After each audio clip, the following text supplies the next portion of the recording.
Pen pals. It started innocently enough, a project in the 3rd grade to teach us about how the U.S. postal system worked. Remembering it now feels like a distant dream, sitting bored in class, staring out the window at the leaves on the trees not yet touched by the colors of fall. "Take one slip of paper and an envelope and pass it down," instructed the teacher in a matter-of-fact way. As the papers made their way down the aisles, I grabbed my 2 items and glanced at them, bored. The small slip of paper had a name and the address of a school. I vaguely recognized the name of the school. It was miles away at the other end of town. I had likely never met this Jamie Collins, and probably never would. I listened to the rest of the teacher's instructions with my usual lack of enthusiasm. "Write your new pen pal a letter introducing yourself," she said. "Keep in mind these are students just like you from another school. They'll get your letter, and in about a week you'll get one back from them." She continued on, but she had already lost the majority of my interest. Another student?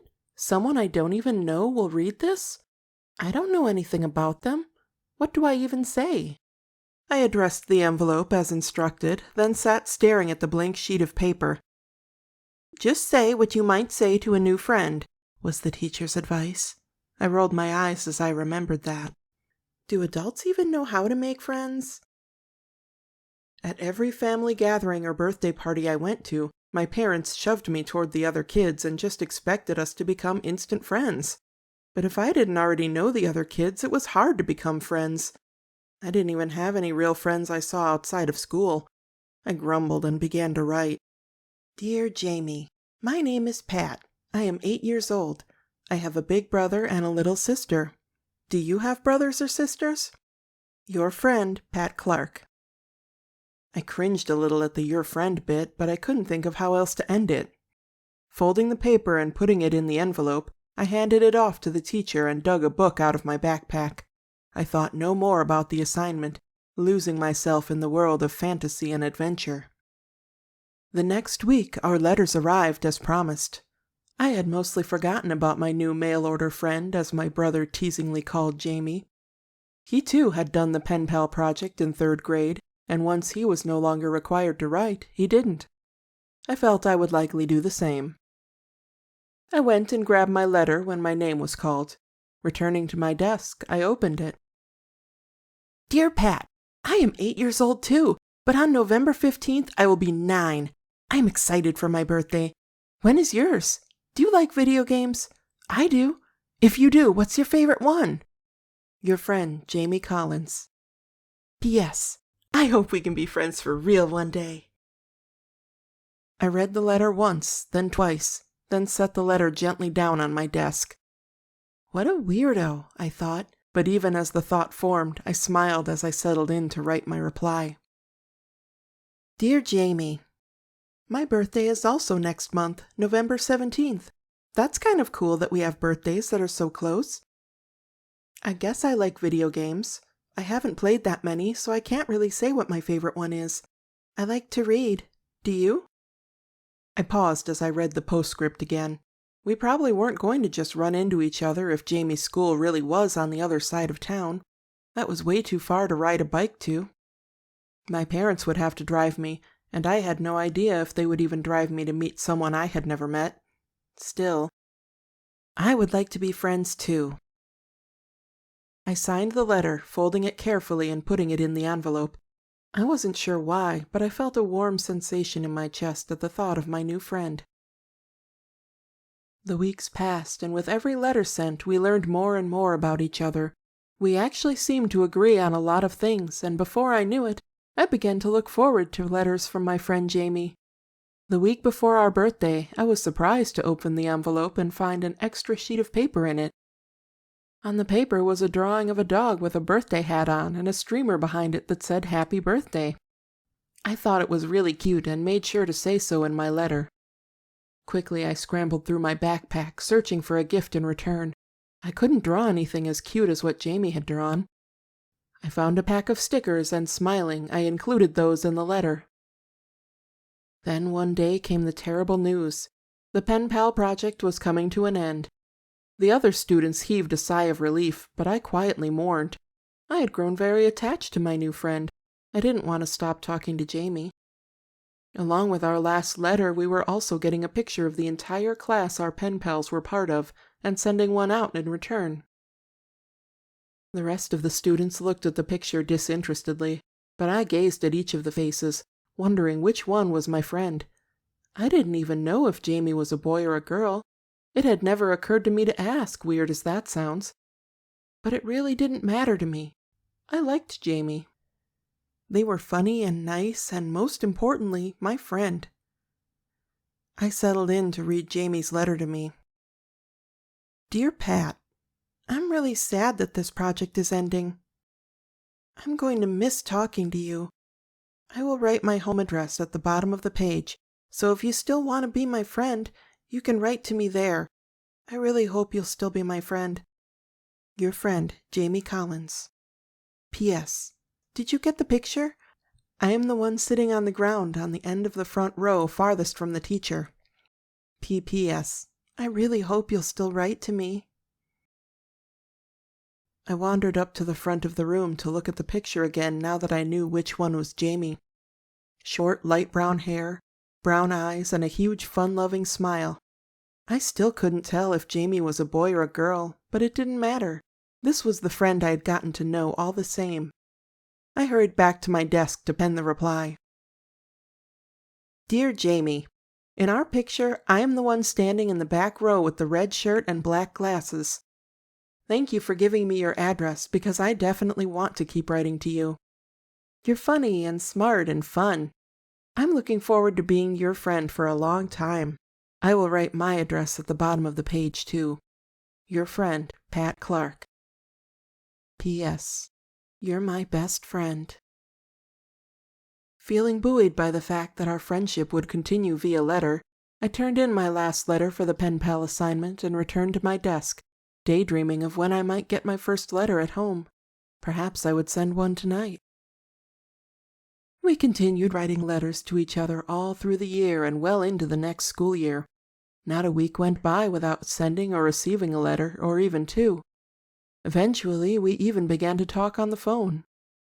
Slowly, we grew closer and closer, and we decided to meet for the first time on November 16th, the day between our birthdays. It happened to be a weekend, which was perfect. We begged our parents to take us to a roller skating rink as our birthday present, and they did. Meeting Jamie was like seeing an old friend you've known forever. We walked up to each other, then after a brief hesitation, we hugged, crying tears of joy. Our parents watched, shaking their heads at the circumstances. Somehow, from a school project, two people had managed to talk and become best friends without ever meeting in person. They didn't understand, but we did. Jamie was my friend, I was theirs, and that was all. We stayed close, talking on the phone after school and sometimes meeting up for special occasions. And always the letters. The letters never stopped. Once we got older, it became obvious that Jamie was a girl like me. We were best friends. We knew everything about each other. And as we grew up together, we found that our connection was more than just friendship. It was raining the night everything changed. We had set up a tent in my backyard for a little mock camping slumber party. We had planned to look at the stars that night, but the weather wasn't cooperating. Rather than cancel our sleepover, we made the most of it, making s'mores with candles in the tent and listening to the rain on the nylon. As our energy waned, we blew out the candles and lay in the darkness side by side, listening to the rain pattering lightly. Jamie's hand brushed mine, and I flushed in the darkness, but I didn't pull away. Instead, I lingered there, feeling a not unpleasant tingle where our skin made contact. We were silent for a while, not quite holding hands, when I felt Jamie tense slightly in the darkness. I was about to ask what was wrong when she spoke. Pat, I really like you. I froze in place. It was nothing we hadn't said before, but this time it seemed to mean more. I wasn't really sure what to say. I liked her too, but was it in the same way as I thought she meant? What if I was reading too much into this? No one had ever said they liked me before. How do I respond? I really like you too, Jamie, I answered. I instantly cursed the slight tremor of nervousness in my voice. Jamie's hand, still touching mine, twitched, then moved to wrap around it. I could hear Jamie's breath shudder slightly as she inhaled and exhaled. I want to kiss you. Would that be okay? She asked. I hadn't misread the situation. Intuitively, I had known that was what she had meant. Jamie liked me that way. And even though it was still a bit taboo in our sheltered little town, I liked Jamie too. I gathered my nerves and readied myself. Yes, I responded. Jamie's hand tightened around mine and she rolled to face me. I rolled toward her too, and we stared at each other in the darkness for a few long seconds. Slowly we inched toward each other, both a little nervous as we prepared to share our very first kiss. I almost lost my nerve and backed away, but then our lips met and I thought of nothing other than the warmth that spread through me and the pleasant tingles that raced from my lips to the rest of my body. It was sweet, tender, and over far too quickly. We rolled back to stare up at the ceiling of the tent again. Everything we had seen in the movies, everything we had read in books, every couple we had ever seen up to that point in our young lives said that women should be with men. What we had just done was simply not done in our world. And yet... Did that seem wrong to you? Jamie asked a little fearfully. She was probably thinking the same thing I was, more or less. I thought about it seriously, though I had no frame of reference as far as kisses went, much less relationships. No, I really liked it. Is that okay? I asked just as fearfully. I heard Jamie sigh in relief. Then her hand clutched mine tighter. Full of energy for the moment, we chattered and laughed for a while longer, the falling rain eventually soothing us off to sleep. We didn't do anything more than talk that night, but as we drifted off to sleep, Jamie never let go of my hand. When we awoke in the morning, something had changed. We both knew it. To us, it only made sense to want to be together. I had known Jamie for 5 years at that point, and that was a long time to a kid. I already knew that I wanted her in my life for the rest of my life. But there was the challenge of telling our parents. We decided to try to keep it a secret from them for a while longer. Jamie wasn't sure how her parents would react, and I had no idea how mine might take the news either. We were only in middle school, still dependent on our parents to drive us to visit each other, so we stole kisses and held hands only when we were alone, and played the role of best friends whenever we were in public. We were juniors in high school when the laws were altered, making same-sex marriage legal in our state. We rejoiced during one of our stolen moments together. We could be together for our whole lives. It was what we had dreamed about since our first kiss that rainy night. But then it occurred to us, we would have to tell our parents if we were to have a chance at that future together. We made the decision to tell our parents privately the next Friday night. We went our separate ways and promised to call each other about how our parents took the news on Saturday. I casually brought up the recent legalization of same-sex marriage to my parents, testing the waters for their reaction. They didn't really have much of one, other than mild surprise that I was finally taking an interest in politics. I took that to be a good sign. As the time drew near, I was on pins and needles. It was just me at home that night. My older brother was off at college, and my younger sister was at a friend's house. I tried to act like everything was okay during dinner, slowly picking at it, but with my nerves twisting my stomach into an anxious knot, I had little appetite. My mother was the first to notice something was off. "Sweetheart, what's wrong?" she asked finally. I took a deep breath and set down my fork. "Here goes nothing." "You always said I could tell you anything and you wouldn't get mad as long as I told the truth, right?"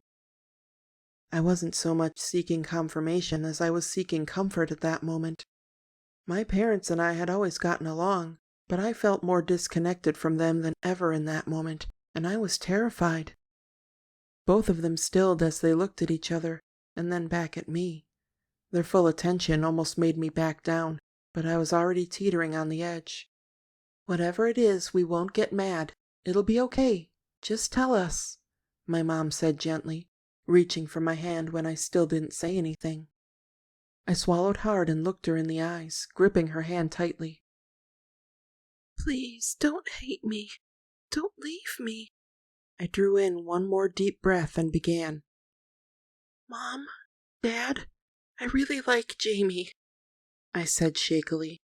What little I had eaten threatened a reappearance, and I swallowed hard again, forcing my body to obey me.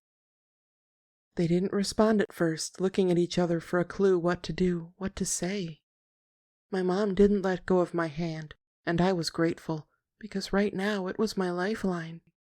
If she had rejected me, I didn't know what I would do. Several long seconds passed. The fear that I had thought I felt before was as nothing, building upon itself until I felt if I moved I might crumble into a million pieces, shattered beyond repair. Oh, please, say something, anything. Don't just leave me with nothing, I silently begged, unable to voice the words. The house phone rang, and I jumped in my chair, my nerves completely shot. After a few seconds, my dad answered it. My heart was pounding in my ears so loud that I almost didn't register what he was saying until he tapped me on the shoulder and repeated, It's for you.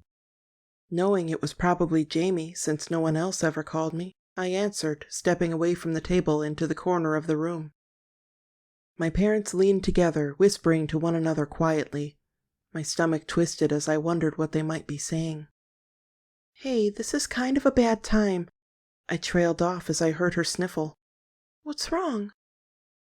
Nothing but more sniffles for a few seconds, and I waited for Jamie to gather herself. I knew then it had gone badly on Jamie's end, and I tensed for the bad news. Can I come stay with you tonight?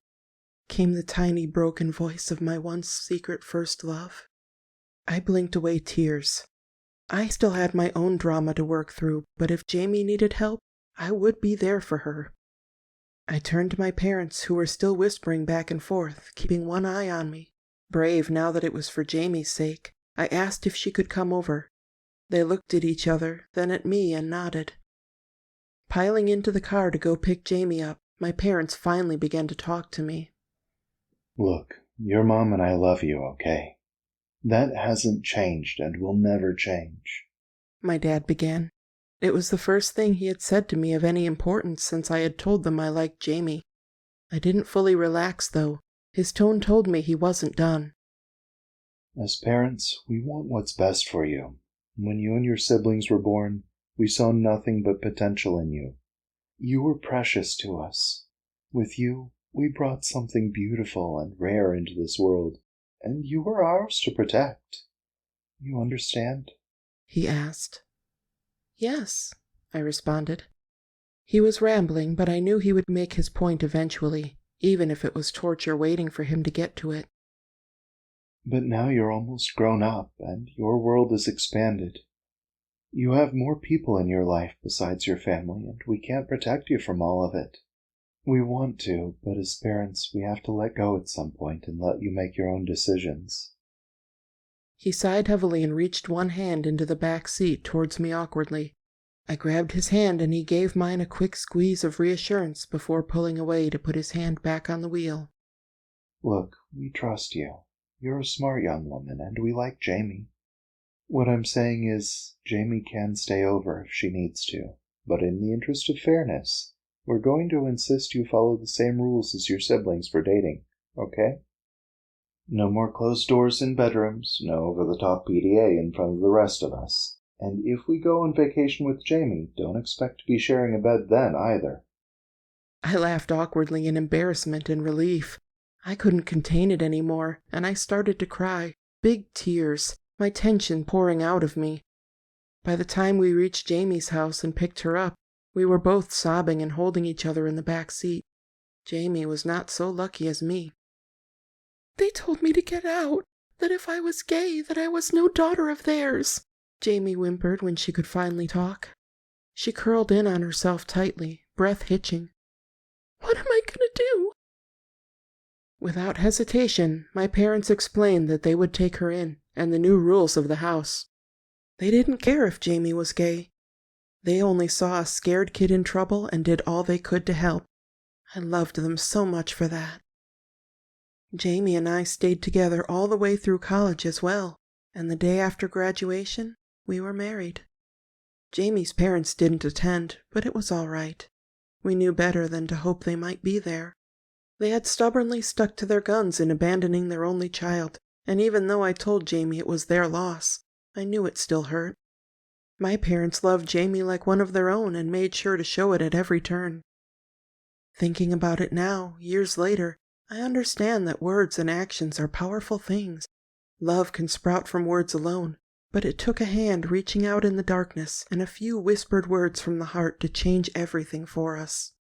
We talked and connected when we were kids, back when it didn't matter if we were girls or boys.